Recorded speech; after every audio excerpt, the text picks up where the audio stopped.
I'm Stacey Hoppus. Joining me today is Jennifer Castelli, co-founder of C.R.E.W, the community revitalization efforts of Wallingford. Jennifer, thank you so much for being here today. Thanks for having me. Wonderful. So why don't we just talk a little bit about what C.R.E.W is? So I guess I'll start at the beginning. Yes. In 2006, we had our first trip down to New Orleans, Louisiana, after Hurricane Katrina. So at that point, it had been almost 2 years since the storm had come through. Right. And we, a group of us, Mike Terrell, who teaches at Sheehan, and I took a group of teachers down first. Okay. And we gutted houses. Oh, wow. And it was such an unbelievable experience. And the devastation down there was so difficult to comprehend. Right. Pictures and news reports did not do justice to what we saw. Right. And when we came back, we said we really want to bring kids down. Yeah. What an amazing learning opportunity this would be for them. So we started off by asking our principals for permission. Okay. And my principal at the time, Dave Bryant, didn't say no. Okay. So I thought, okay, let's really do this. And we put a proposal together. We ended up going in front of the Board of Ed, and they approved our trip for 50 students and 20 chaperones for that first year. And we ended up taking the kids down during April vacation. Yep. And we started building homes. Okay. So Habitat for Humanity is known for building homes. Right. What they had done in Louisiana was a little bit different because of the destruction. Right. So the really cool thing for us was that we were able to work in a place where they had an established, like, kind of dorm style living area. Right. So it was a school, Beauregard Middle School, Okay. that had actually been gutted by the storm. They took everything down, took all the walls down, brought it down to studs, Right. put sheetrock partially back up, and then bunk beds. Okay. And actually, when we first went down, it was army cots, but Yeah. then it was bunk beds. And that was it was such a great experience. The kids got more from it than I think we even dreamed. Right. The whole trip just was absolutely amazing. And the community really rallied around us in terms of providing the funds that we needed to get down there. Right. With such a large group, we needed, I think, about $30,000 that first Right. year to pay for flights, and then we didn't initially need transportation to and from the work site. That was Okay. something that was arranged down there at the time. Nice. That changed over time. Right. But so we didn't have to worry about that. Meals were provided by Camp Hope, which is where we stayed. Okay. And so that kind of became our model for what we did the years after that. Right. So we basically went down to New Orleans for 3 or 4 years, and it's terrible. Mike and I both can't remember if we Right. did 3 or 4.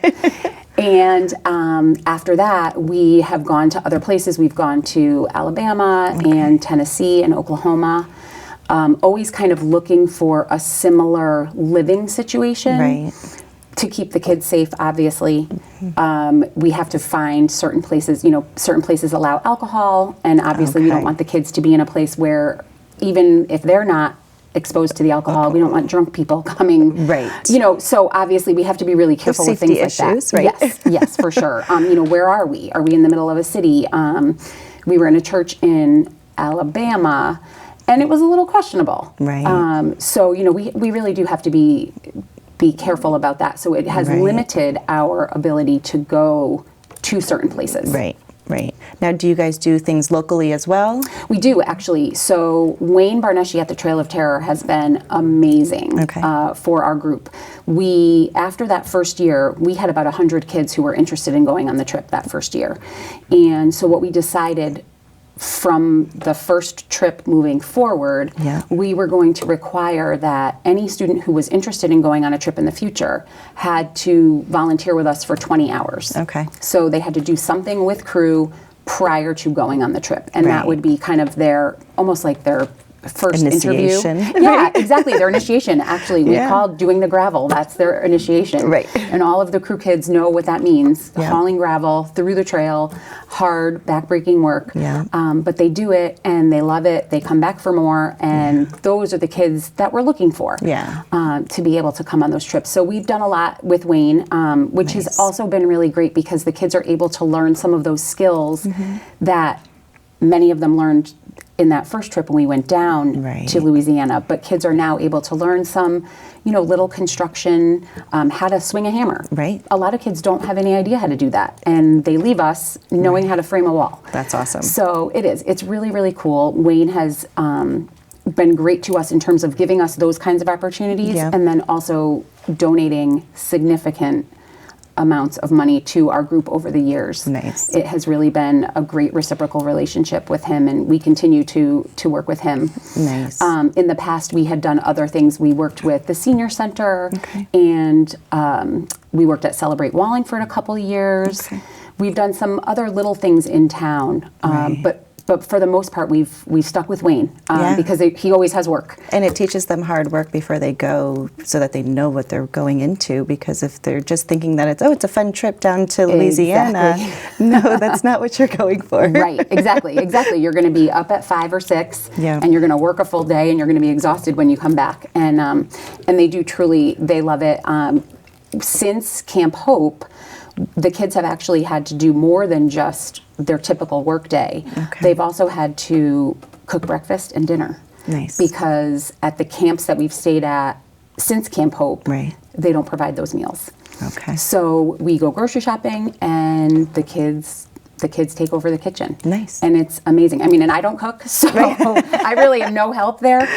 But they do it, and it's really awesome. And you see the kids shine in ways that you just can't see in a regular school classroom. Environment. Right, exactly. So, and it allows kids to shine who don't always have the opportunity in a traditional classroom setting. Absolutely. So it's a really, really great opportunity for Mike and I, and for any other teachers who chaperone. Now, the hours that they're using, are those good for their hours that they need for high school graduation? Yes, yes. So they need 30 hours, and whatever they earn with us, it goes right to guidance, and they add it to their transcript. Right. Awesome.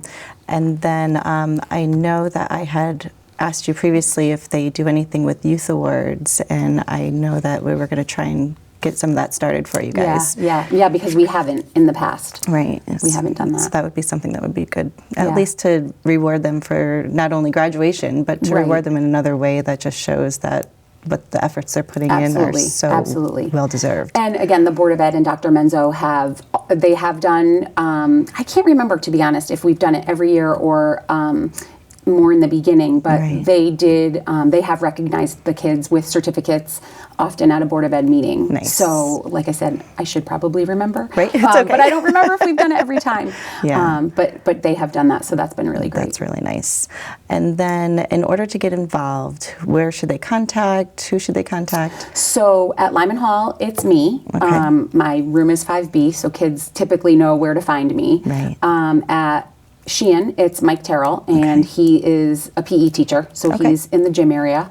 And anybody is welcome. And there's no kind of, if you didn't start in September, you can't come join us. The kids can come anytime they want and join. There are meetings, both of us hold meetings throughout the year at different times, and from there we kind of decide what we're going to do. So are we going to work with Wayne? We've done some projects with Habitat in New Haven.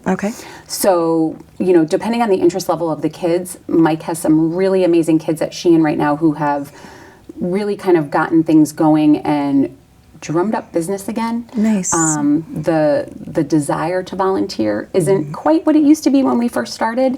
So they've done a really great job of kind of invigorating the program and getting Mike and I back, kind of where we would like to be with the club. Well, it's nice when you have students that are as eager about it as you are and that want to devote their time. Because it's a lot of time, I'm sure, especially if you have to research where to go and who needs the most help and, like you said, what's a safe place to go at the same time.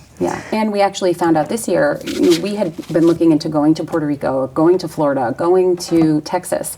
And unfortunately, they're not set up always, like I was saying, the way we need them to be for safety and just for our comfort level, especially going sort of sight unseen. And we actually found out this year with Texas, we would have had to pay $10,000 to actually volunteer. Oh, wow. So not including our airfare or any of the other what your funds usually go towards, right? Exactly. So they want us basically to be the sponsor.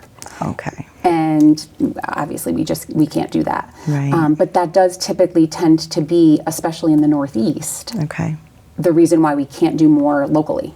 Oh, okay. So people often say, like, you're taking all this money and you're going down south, like, why not do something here? And it's really because we can't.